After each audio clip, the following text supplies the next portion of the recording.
Guys আমি মিশো থেকে একটা জিনিস অর্ডার করেছিলাম, তো তোমাদেরকে দেখাই আমি কি অর্ডার করেছি। ওয়েট,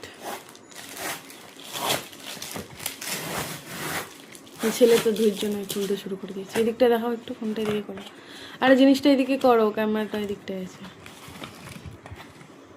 তোমরা অনেকেই পরিচিত ওই জিনিসগুলোর সাথে। আমি এর আগে অর্ডার করেছিলাম আমার বাড়ির জন্য, তো খুব সুন্দর এসেছিলো বলে আমি আরেকবার অর্ডার করেছি।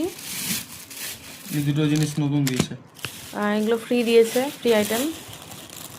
অয়েল ব্রাশ করার জন্য, আর স্পুন দিয়েছে একটা ছোট্ট।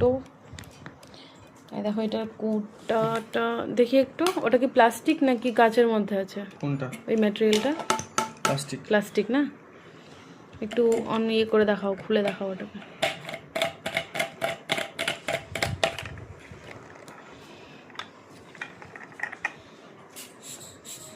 কি করছো ওরকম প্রেস করছো? তেল তো বেরিয়ে যাবে মনে হয়। কখনোই বেরোবে না, আমার বাড়িতে আছে সেম। ও